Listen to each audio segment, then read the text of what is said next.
Well, you've probably heard the saying that Rome wasn't built in a day. Well, neither was a reservoir in California or a community. In fact, building water infrastructure in the Golden State can feel like it takes longer than building Rome by twice. In this episode of What Matters Water TV and Podcast, we're diving into the bureaucratic maze, environmental reviews, and legal hurdles that make water projects in California seem to take forever. Why does it take decades to build something we desperately need now? And what's being done to fix it? To help us untangle this, we've got a powerhouse panel today.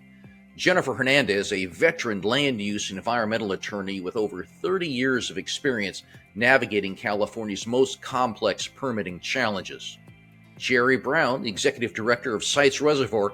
Yes, that Sites Reservoir that's been in the works for years and could be a game changer for much of California's water future. And Tom Grable, a longtime building industry leader who knows firsthand how infrastructure delays ripple through communities and the economy. We'll talk about California's latest permitting reform efforts, the real-world challenges of building a critically needed project like water and housing, and what it's going to take to actually get shovels in the ground so we can meet both current and future demands. So grab your hard hat and let's get, at least your headphones, and let's get into it. So I'm Charley Wilson, and this is What Matters Water TV and Podcast. Let's dive in. Well, welcome to What Matters Water TV and Podcast, and I want to formally thank Jerry, Jennifer, and Tom for spending some time with us. And I'm going to dig in very specifically as we start. Tom, I want to kind of get your perspective given sort of your history with the building industry. We've all known California is kind of that land of golden opportunity, and we've been historically known as a place for innovation where people come, we create, we kind of build. And over, the last, 100 years or so, we've built one of the largest economies in the world. All of that, you had to build basic infrastructure, you had to build communities. Is California still that kind of innovative place where we can build, or have we somehow turned some corner? Well, that is a great question.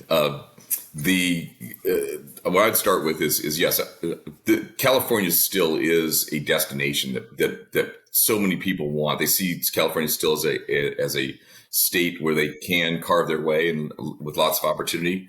But also too, we have things that other locations don't have. The weather, primarily, we pay a premium to be here because of the weather. However, back after the post-war boom, once things got through the 60s and the 70s, there was a groundswell movement that took place where there was kind of a thought process that, hey, I got here, and now that I'm here, no one else should be either. It's like shut the door behind me, and so that's when kind of the grassroots movement took place of NIMBYism. Not in my backyard, where people started saying, hey, our city is big enough. We're now at 30,000 people. We don't need any more. And there was places like where I grew up in Corona. Now Corona has 170,000 people. So people are still going to come here, and the fact remains that people are going to continue to come here. And so we have to plan for that. And there seems to be, and there has been, especially over the last 40 years, a concerted effort politically at the state and local levels to hold people back. And what I mean by is hold housing back. If you hold housing back, that will solve the overcrowding issues that our little town had. So I think that was the genesis of that.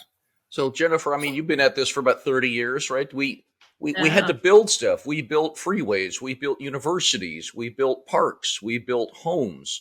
And to accommodate that, obviously, we had to build infrastructure like water systems and energy systems and whatnot.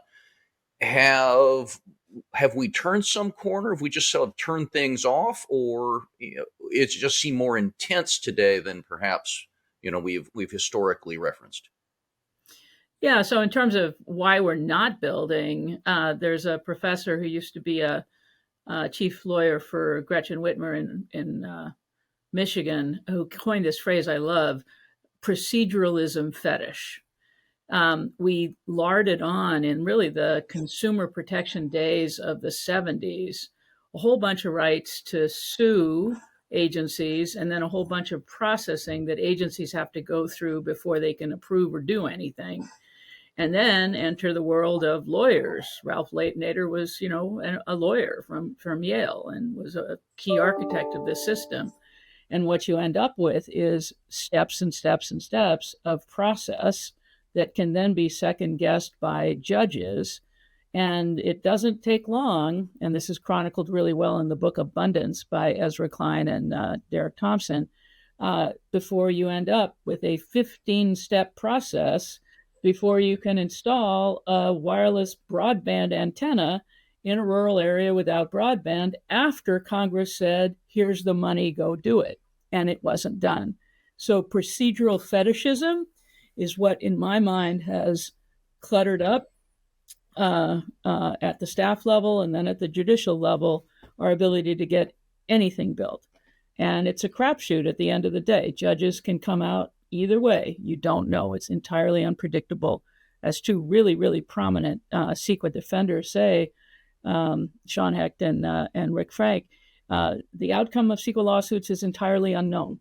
It's like, okay, great. That's excellent. Why not just roll the dice then? Do a jump ball in middle school, see where, who ends up with the ball after 10 years and tens of millions of dollars of study. So, Jerry, and just to add, yeah, go ahead. I want to add on the procedure, and that's proceduralism. Even when you want things to happen, exactly. so then when you don't want things to happen, then you can just put proceduralism on steroids, which is what's happened. Got it. Well, Jerry, you've been at this for a long time, trying to build a single project. I don't think, even Tom tried to build a community for quite as long as you've been trying to build a significant water infrastructure project. What have you seen as the changes, or has it just been kind of an uphill, push that rock uphill for forever, and it's just the mighty will eventually succeed if you're not crushed first? Well, Charlie, California, when you think about needing to build, California has a real serious challenge. We're going to lose about 10% of our water supplies over the next 20 years. And that's a significant amount of infrastructure that's going to need to get built to replace that. That's 4 million acre feet, plus or minus. So the challenge is for us to be able to do that in an environment like Jennifer and Tom both talked about that we've created. And I guess the way I look at the project that I'm involved in right now, the Sites Reservoir project, we're really facing that challenge, both in terms of trying to add to our water supply, but also trying to navigate through this process that we have for getting projects like this built. Yeah, it is quite challenging. It's time consuming, it's expensive, and in a lot of ways it's necessary because we have a lot of people that have a opinion and a voice in making these things happen. And we have to find the right balance. Maybe things are out of balance right now, I don't know, but it's very challenging to try to navigate this for sure.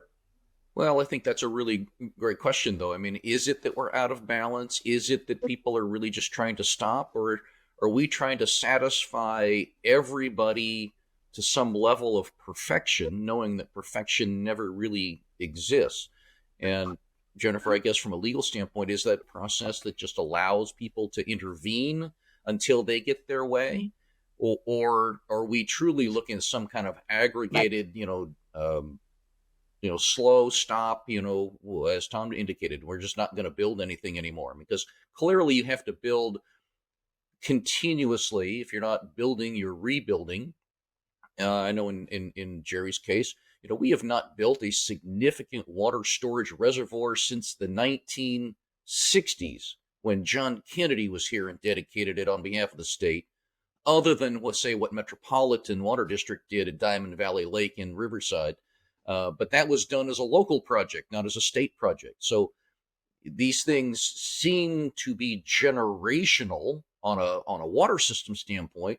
Clearly, we've managed to fight through some community development. Clearly, we're adding some housing stock, nearly not what we had historically, and we're clearly not keeping pace either in units or in the affordability. But have we just created a system that is just too gangly, too, or are people deliberately trying to chase, development away?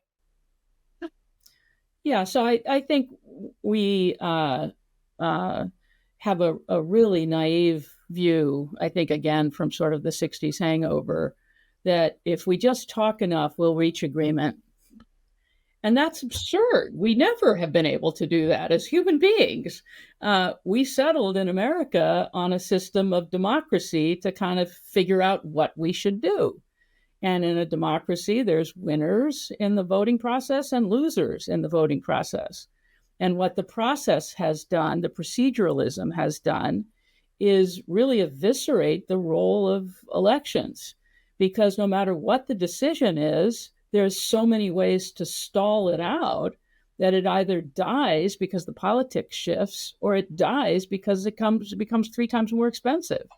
And so this proceduralism notion has really undermined democracy, and subjecting everything to discretionary decision making by agencies that have to be staffed with thousands of pages of studies, and then tossing it to the courts. And then, for many forms of decisions, also allowing referenda or initiative votes to sort of wallop on through, and a well-organized campaign can, almost always say no. Because the other thing that we really just don't want to agree exists is that whole "I've got mine, I don't like you, and I don't want you to have yours, so leave California." I'm good with that. And that's both generational and, frankly, it masks itself, and has done so since the 80s, as, quote, environmentalism. But it's really just foundationally anti-growth, anti-capitalism, anti-younger generation. It's very selfish holdover. And the fact that we mask it with environmentalist rhetoric does a real disservice to both the environment, because it's a heck of a lot better for people to live here than it is to live in a sweltering state and use 3 times more energy for air conditioning every day. But it's just like famous NIMBY quote, I didn't vote to allow Silicon Valley. Those people should just go away. Well, I mean, if that's your foundational view, you want to live in a sort of back to nature commune, then a lot of what happens in a modern society is going to be unacceptable. So you combine those two. We don't respect votes and actual decision making when there's a minority, even a minority of one anonymous litigant. And we also just foundationally disagree about whether California is over its holding capacity or capitalism has done its thing. Now, this is all easier to deal with from the places I live, coastal LA and Berkeley, because it's a real thing. Many people in California and virtually the rest of America are like, what is she talking about? As does my husband, for that matter. But these are real things, and it's a problem. To echo on that, go ahead, Charlie. Well, I was going to ask the question. I mean, you're the one guy at the table, though, Tom. You built a living with all of those restrictions back to the 80s that we were sort of talking about here, and sort of how we've cobbled things together. It's almost like the mountain of scrutiny has become such that somebody somewhere, if they choose to, can really stifle some form of progress, or what some folks would term progress. But you, in the development of new communities, it's one of the very few areas that I know of where you actually have dealt with the full cycle. You have somebody has a dream, a plan. You get to come in and deal with multi-jurisdictions. You deal with regulation. You deal with, legal challenges. You deal with all of the groups that need to contribute towards a community development. So I think you become kind of one of those really important voices in this thing. So how were you able to succeed? What is the magic to go through that? Because everybody, we also live in a democracy, right? I get my voice. I get to be heard. Nobody gets to just run roughshod. And I assume, for the moment, You end up with laws because somebody did something really bad at some point. And so we're sort of correcting historical wrongs. But yet we're at the place where we are. You've managed somehow to succeed. What's the magic to that success? What is it that you went through to still be able to develop and to build community? Well, when you list it out like that, Charlie, now I look back and wonder, gosh, how did I do that? You hired Jennifer and she helped you through a lot of these things? Oh no, I've had a lot of legal counsel help us navigate over the years on something or another. But yes, going back to the tail end of Jennifer's answer, yeah. In summary, it's the proceduralism was there to put a process in place that things could progress. But what it's been used for is a blunt force weapon by those who don't want anything to progress. And so that doesn't happen overnight. It happens over time. So when I started in this business in 1986, so I've been in almost 40 years and parts of 5 decades. But I started in this business working for an urban planning consulting firm, making $450 an hour to run the Xerox machine to start. But over the next couple of years, I was writing sections of environmental impact reports so I know CEQA. I came up through, the policy part of this, in this business, understanding what CEQA is, what an EIR should be used for, what a general plan is, what zoning ordinances are. And so having that background, going through the entitlement process and being involved with that directly for, 25 of the 40 years I've been doing this, it is a procedural process, and tenacity is the key. And when you're up against community opposition, it really comes down to who wants it more, because there are strategies being applied on both sides of being a proponent for a new community project and being an opponent for one. And what's happened over time is opponents have gotten more sophisticated. They have more resources. They have more technology to use. And so there's a lot more opportunity for people that are opposing what we're trying to do to spread bad information, misinformation. I've had that happen against several of my projects, but now the sophistication in being able to do that. So it's just gotten harder, because of this playing field of more and more interest of pushing back. And I've got mine, I don't want any more of, other people moving into my neighborhood. And then it gets to the point where local government, can't do what they're supposed to do anymore. And then the state steps in and creates a whole nother layer of legislative and bureaucratic procedures that the locals have given up. So it's just gotten more complex and more difficult to manage, which has created a more cottage industry for more consultants to help navigate through it. So it's all of the above. There's a lot of things that are happening, but the one thing that needs to happen is for government, state governments specifically, but with local support, is to step back and say comprehensively, the system is broken and we need to fix it.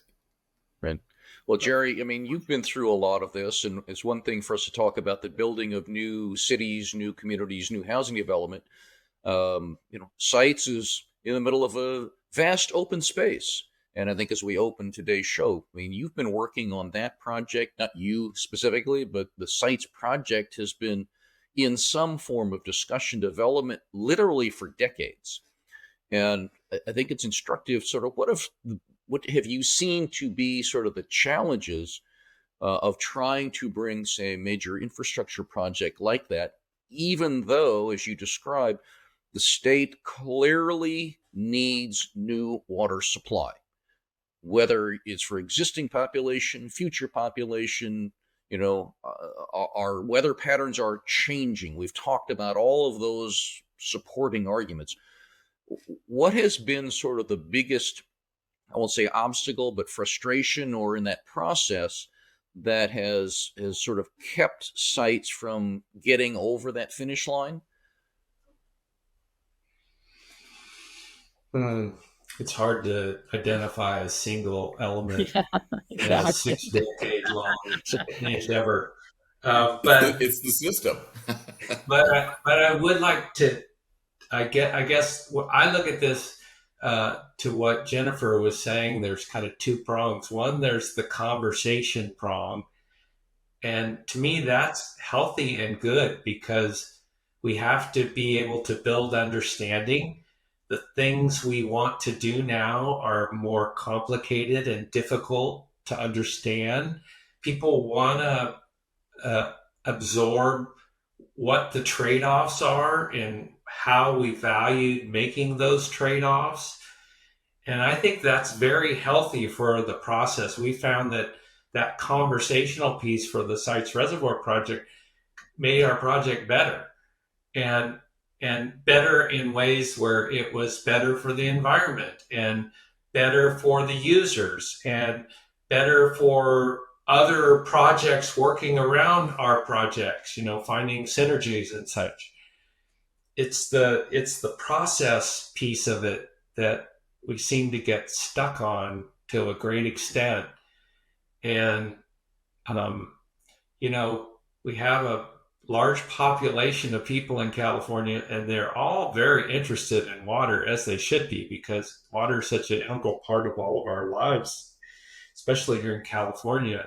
But we just, the conversation, I don't want to lose the sight of the conversation piece that is so important, and to involve other players and to build understanding. That is, to me, probably why we're on the Sites project where we are right now, is because we endeavored to take that up and to have those conversations and to make adjustments to our project based on learning. Okay, so let me ask this, because it seems you've all touched on it to some degree. And the question is it that we have too many agencies involved?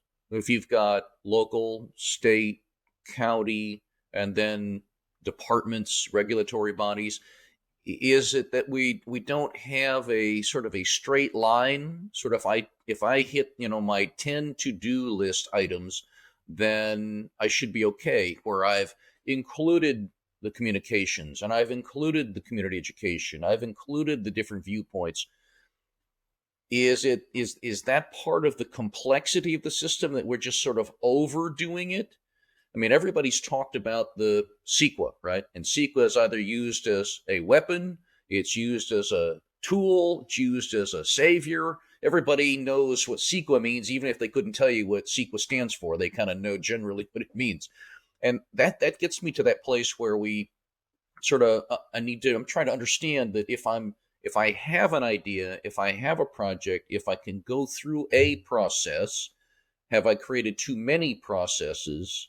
And, or is that part of the, the solution? Because I know this is one of those things where the legislature now has clearly recognized, whether it's, basketball arenas, freeways, water systems, housing, right? They're debating housing, as a major issue in the state.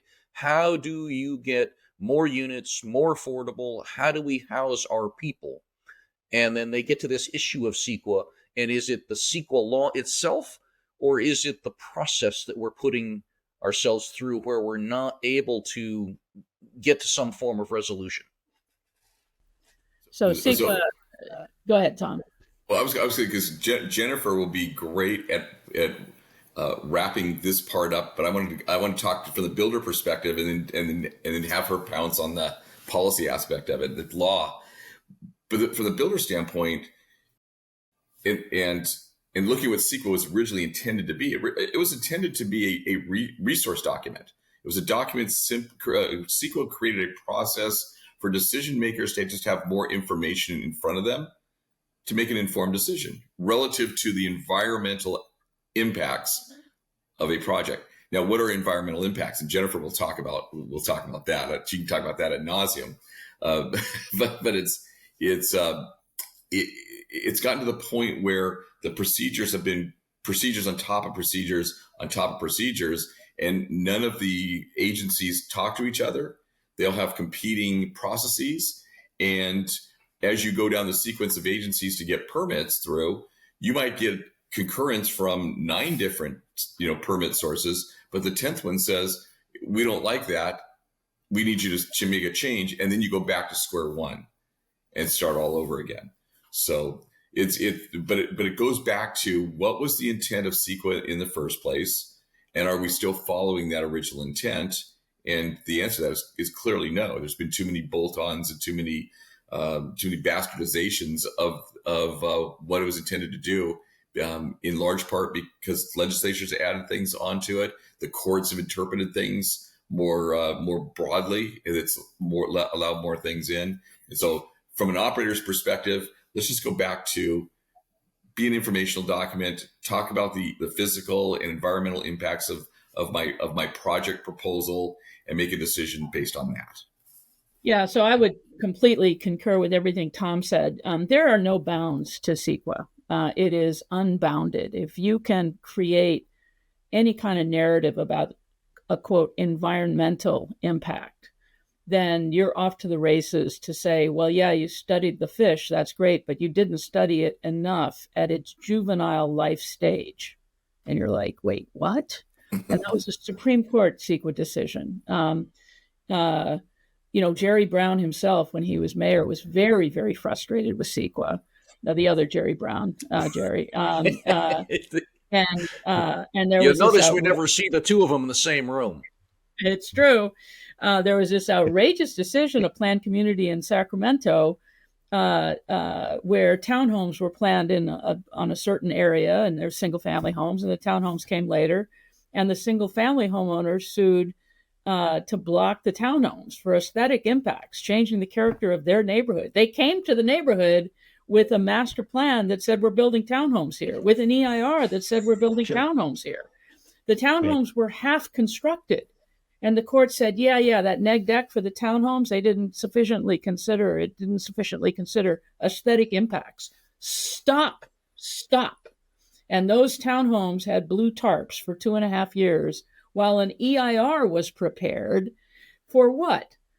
Yes, townhomes are a little higher, but I mean, we can't even implement plans after we have an EIR done and behind us. We have 2 notorious projects, both in LA, that were sued close to over 20 times, in one case close to 30 times. Same project.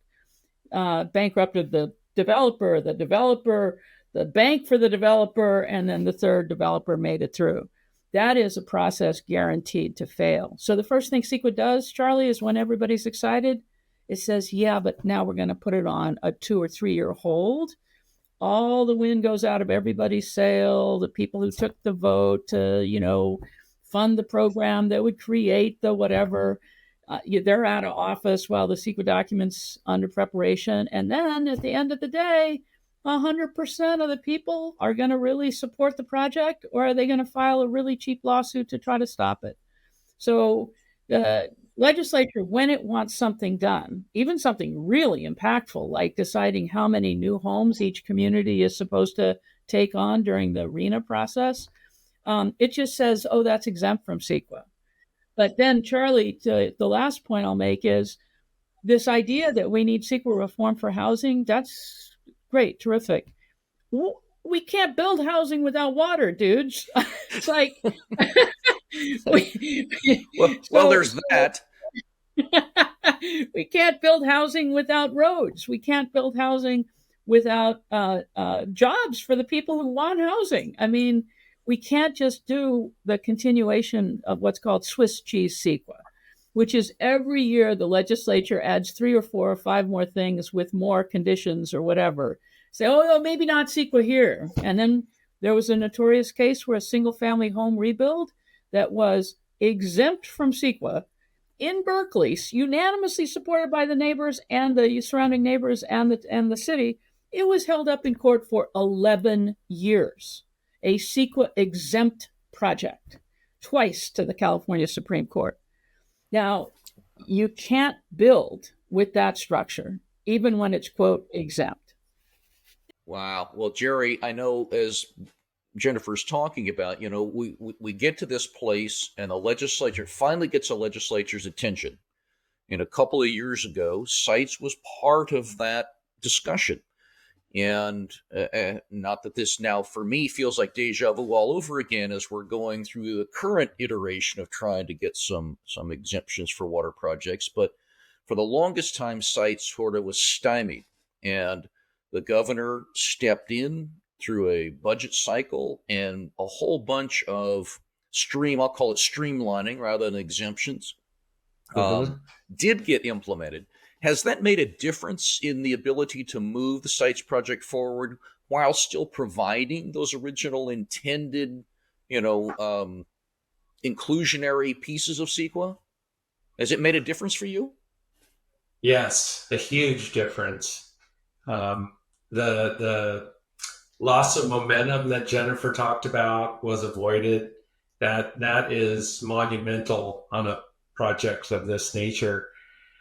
It was called SB 149, and the governor introduced it along with the budget package. The legislature approved it. We were actually the first project to qualify under SB 149. It wasn't a bill written for Sites or any other particular project. It was for energy projects. It is for energy projects. It's still going on right now. Energy projects and water projects. We were qualified because we are what they call a Prop 1 project. And in November, just before we certified the environmental document, we were determined to be part of the eligible for judicial streamlining. The legislature then confirmed that, at least the Joint Budget Committee did. Then we got sued 3 weeks later on our CEQA document. And basically, it didn't say you get to shortcut the process or get to avoid steps. It said you're just going to be expedited. And so it took a Herculean effort to put together the admin record, which is the basis for the case, right? And we got that through. The admin record was certified something like 8 days after the lawsuit was filed. That's amazing. The initial court decision in Yolo County was done something like 5 months later. So it went through hearing and it went through the whole process, and a determination was made 100% in favor of the project. And then it went to the Third Circuit Court of Appeals, where the judge was Ron Roby, who coincidentally was the director of DWR at the same time that the Sites project was initially, the water right was applied for back in 1977. And now he's a Third Circuit judge. And he heard the case and made the decision. And this is kind of interesting. The lawsuit occurred on December 19th, 2023. The appeals decision, which closed all CEQA matters after that, was made on September 19th of 2024. So the bill said you had to finish the court rulings within 270 days. And exactly to the day, it was 270 days. So that was huge because that cleared the path for no more CEQA lawsuits. Of course, we have to go through NIPA still, and we're awaiting Reclamation's record of decision. But we all know that NIPA is a somewhat lower bar than CEQA.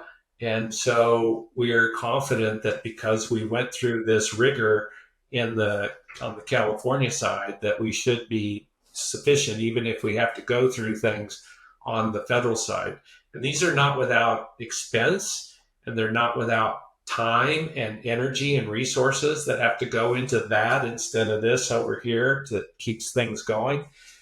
Luckily, we've been able to move things together in tandem, and it's very, very challenging. But I think the thing that made the most different for the project was that we were able to identify that we weren't shortcutting anything, or we weren't getting a special place in line by this designation. It was just we were put to the top of the stack in terms of the processing of it. All right, so what I'm hearing is if we wait long enough, Jennifer's going to end up as some kind of judge in some position, and she's going to be, ruling on those things that she started work on when she was a new college graduate. If only we would be that lucky. So there's still hope for all of us if we, because I mean, this is why this topic was so interesting to me. I started my career in the state legislature in the early 1980s. Back then, it was about how do we create how do we address the issue of affordable housing? Our kids were having to move away. They weren't able to, to get jobs that they could afford to live. We weren't building infrastructure, whether it was energy infrastructure, transportation. We were jamming everybody into carpool lanes because the state of California wasn't going to build highways and freeways anymore. And I'm sitting here looking, 40 years later, and it's like we're still talking about the same issues, same levels of frustration. But I'm hearing, at least from Jerry, that there's some kind of incremental improvement, that if you can get the right sort of umbrella over it, kind of get it consolidated, that you can still get the protections that were intended by the law, but not have somebody, I guess I'll use the term weaponize it, right? Use it just because I don't like it. I'm going to keep you, Jennifer, like your home issue, because it's exempt and everybody's got the things. We got the umbrella around it, but I still don't like it. And so I'm just going to keep working at it for 10, 12, 15, 20 years because I just don't want to see that anymore. Is that, is there hope for us there? Well, I think when you look at Jerry's example, it's a great example of that one project. Granted, it's a huge project, but I think that's more of the exception than the rule, because I look at just the way it manifests itself to normal everyday life. When you don't have enough housing, when there's scarcity of housing, and there's still even just I would call normal demand, pricing goes up. That's why California is double what the national average is on housing prices. Here in Orange County, it's the average priced home, median priced new home, is over $1 million, and what that home looks like is a 3-story detached townhome structure with a small little patio attached. It's not the American dream of a single family home with a yard and a dog in the backyard and such. But you look at homelessness and the increase of that. So you're seeing and infrastructure crumbling. So while you have these projects that are making it through, because they're good projects and sheer tenacity of the team, that seems to be more the exception than the rule. Especially when you look at housing starts. When you look at 70 years worth of data here in California, when the governor was running for office back in 2017, he challenged the state to build 3.5 million units in 7 years, 500,000 units a year. Well, that's never been done. We've only had 2 years in 70 years, we built over 300,000 units. And the most recent year that we did that was 1986. So in just the last several years, we're building about 100 to 120,000 units a year. So we're going backwards, even with the governor. So that I think just goes back to look at what's happening around us on a daily basis, and you can see the symptoms of the cracks in the system that we're having to work with it. Yeah, I do want a couple points. One very positive, uncharacteristically. So Tom's exactly right in terms of poor production of new homes. And in fact, if you take out accessory dwelling units, which are the backyard cottages or the converted, garages or whatever, our housing production has actually dropped to below pre-COVID levels. It's unbelievable. And what is that about? 200 housing laws later, how could we possibly have fewer, homes and apartments on the market, coming on the market each year? And that's because of another, catchy phrase by the abundance movement is everything bagelism. You put everything onto a new house. You have to have the perfect house. And so the Rand Corporation just did a great study of the cost of building multifamily units in Texas, Colorado, and California, and concluded that you could build 4 apartments in Texas for what it costs to build 1 affordable apartment in California. And that is not because of the cost of dirt or or materials or even labor. Dirt's a little higher, labor's a little higher, but it's because of all the stuff we make now housing do. Let's not open windows. Let's have really fancy HVAC systems and tight structures so that we don't circulate air. Oh, by the way, change that filter, you'll die of Legionnaire's disease. We don't bring any kind of common sense or cost accounting into the system. It's just become an everything bagel thing. But the good news, and there is possibly good news, is that yet another category of Swiss cheese CEQA, but a bigger one, is poised for potential approval this week in the form of, quote, infill housing. We'll see whether it makes it over the line. We'll see whether it gets, again, kind of cluttered up with everything bagelism. But what's true, Charlie, nobody thinks that CEQA is about protecting the environment anymore. It's all about protecting political power, negotiating leverage, NIMBYism, blocking new people, blocking capitalism. I mean, we can't, in the land of the Clean Air Act, Clean Water Act, Endangered Species Act, all the stuff that didn't even exist when CEQA was enacted in 1970, say CEQA is necessary to protect the environment. No, it's a leverage play. Well, and I think totally agree. That was one of the questions, and I was going to ask. I mean, I felt a little bit like a Debbie Downer here. It's like, oh, whoa. Well, Jerry's doing better because we got special legislation. We got some streamlining. Are there examples of other states, other communities, other places that if you talk about political leveraging, right? This is one of those things where I think it's important. And what we do here with the Southern California Water Coalition, and it is monumental. It's, you educate to advocate. The people need to understand what the issue is and then have a path forward. So my question is, what is the path forward? Where is the example that you can say, hey, this state, this community, this region does it in a way that we might want to emulate, we might want to learn from, we can find a path forward so it doesn't become quite so frustrating? Well, I'll give you one example, and this was written up by Wendell Cox, as well as written about by Joel Kodkin. Wendell's been tracking the housing price in major urban areas throughout the world for decades. And 100% of the time, Charlie, if you put a land boundary constraint, either naturally because it's an island or, policy-wise because there's effectively, anti-greenfield or growth control measure, 100% of the time, what you get is higher housing prices, more expensive, fewer housing units, and poor and often minority groups get displaced. 100%. Who learned this? New Zealand. New Zealand embraced this kind of, urbanist nirvana, and it was a catastrophe. And they had to open up the land again.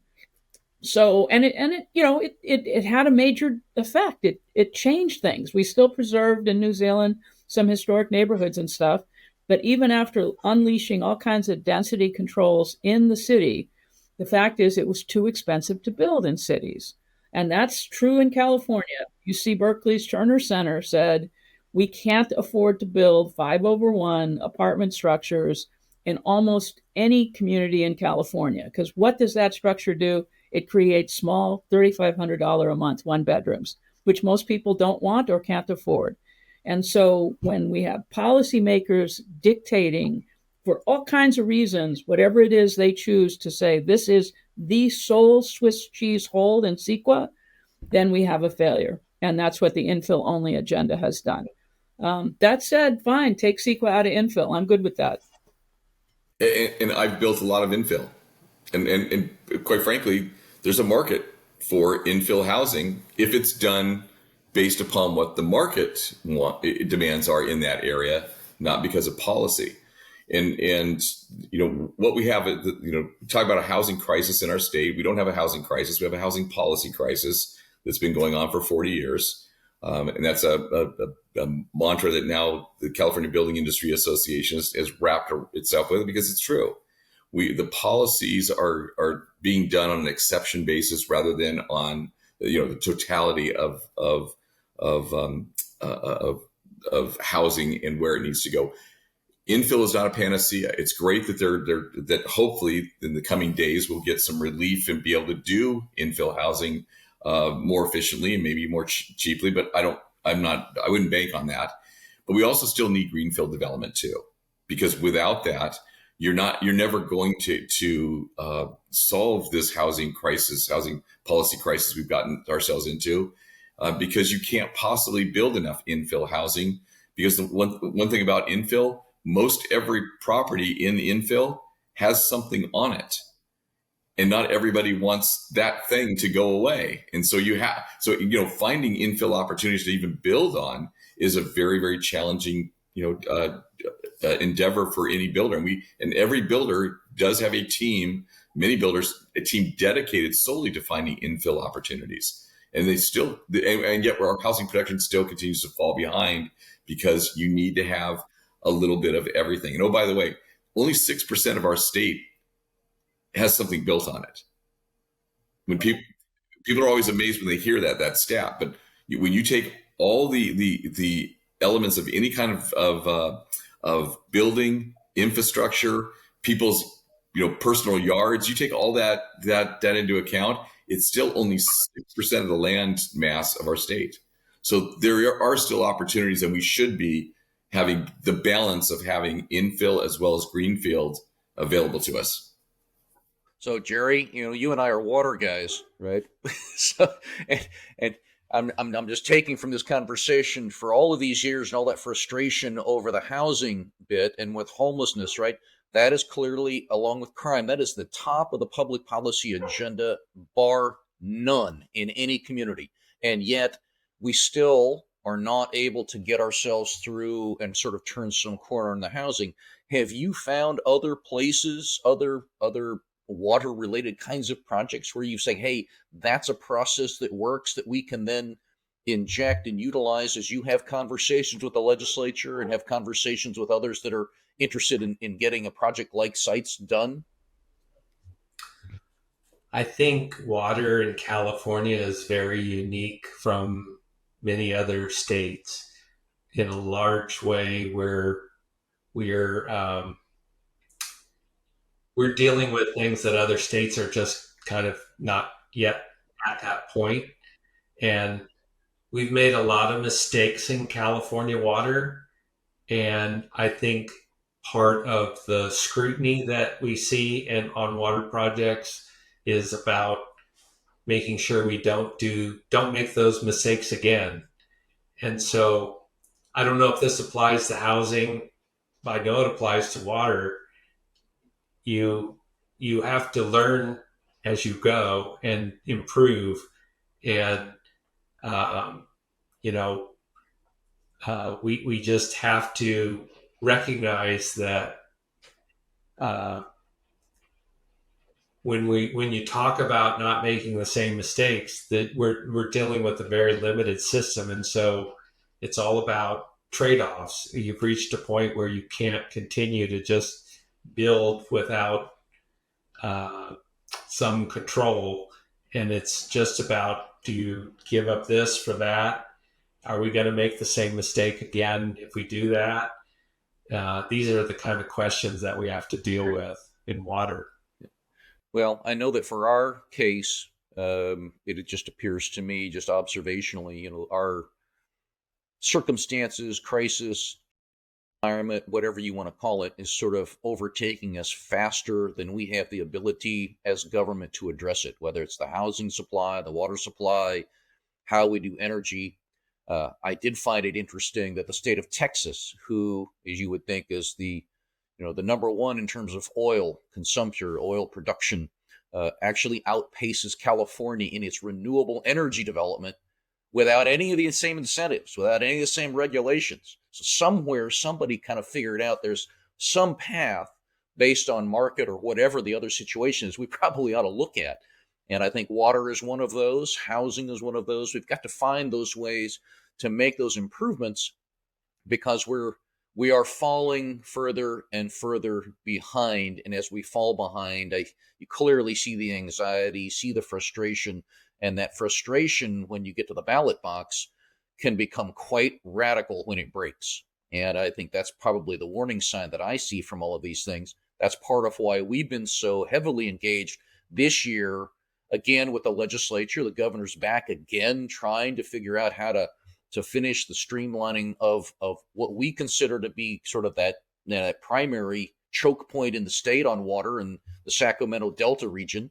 Still unsolved, still working through it, still trying to figure out how do we put some sanity, I'll call it sanity and or reasonableness around that.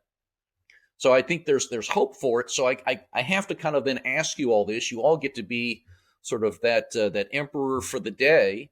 If there was that one thing that you see on the horizon, that if we did that one thing, knowing this is a highly complex system, highly complex set of issues, lots of different engagement points with it, what do you think would make the most difference? And Jerry, I'm going to start with you because as you open, a lot of it's been in the education and the dialogue and the outreach, but yet you were able to get a significant piece. It's not a silver bullet. It's not nirvana. It doesn't guarantee anything, but you've been able to make some progress. So if you had your say in the next step, what would that one thing be that would make a huge difference in getting things like water projects up, off, and running, and be able to actually put a shovel on the ground and bring to completion? Sure, and I'll be brief. I think it comes down to consolidation. That was mentioned earlier about how there's multiple layers of process that are duplicative. And I think we've gotten ourselves to the place where a lot of the local, state, and federal duplication could be eliminated through consolidation. Not that we take those things off the table, but just that we do it once, and that is enough. Yeah, Tom, you've been at this long enough. You decided you were going to go off and now do something new as part of your career. All those lessons learned. If you're sitting in that classroom with those university students now, those starry-eyed, hey, I'm going to do great things in life. What are you asking of them? What are you going to task of them with resolving? Well, first of all, being involved in home building for all these years has been a privilege of a lifetime to be able to do.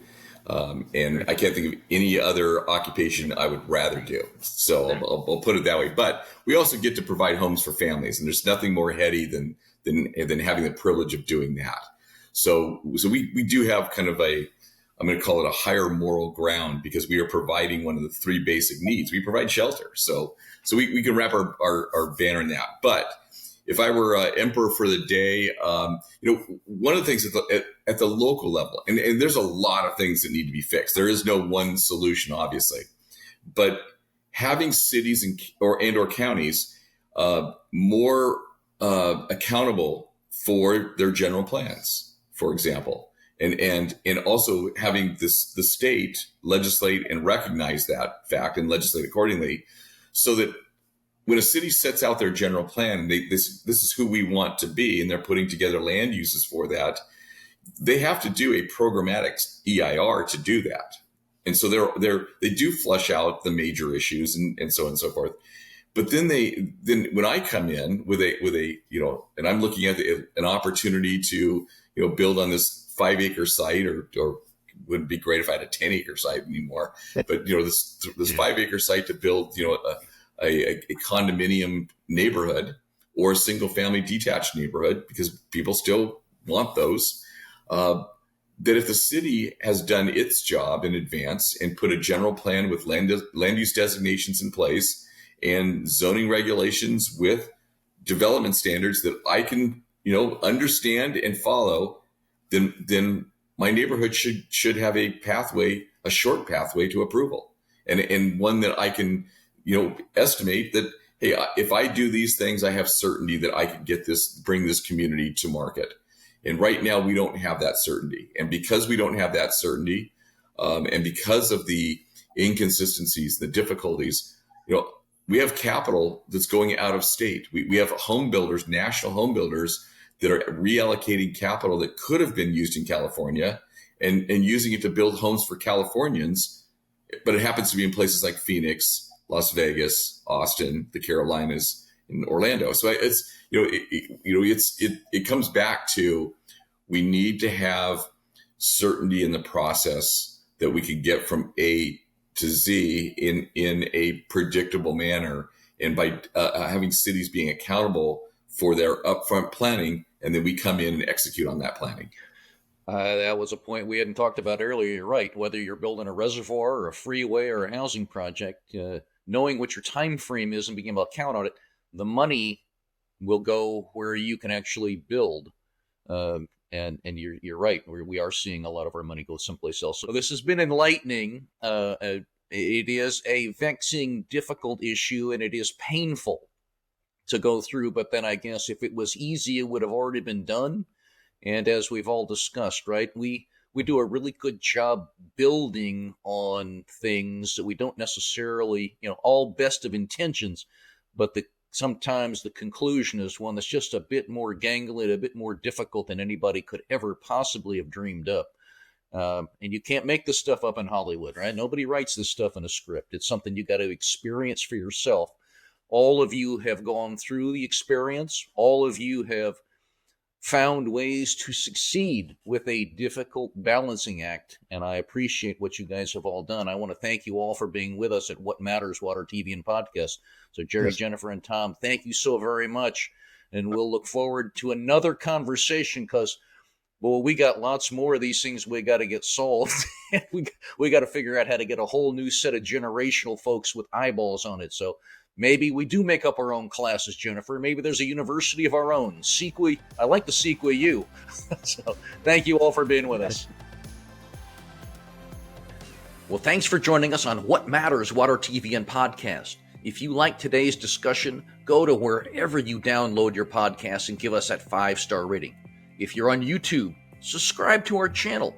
That'll help us build our presence in this new world and in this format.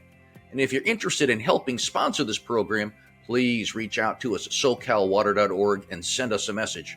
If you have comments on today's show, we want to hear from you at SoCalWater.org. Send us a message. And as we close today's show, as we always do, I leave you with the challenge. Be a part of the conversation. Be a part of the solution. At the Southern California Water Coalition, we educate to advocate. So as public policy leaders have difficult choices, together we help them make informed decisions. Thanks for being with us, and we will see you again next time right here on What Matters Water TV and Podcast.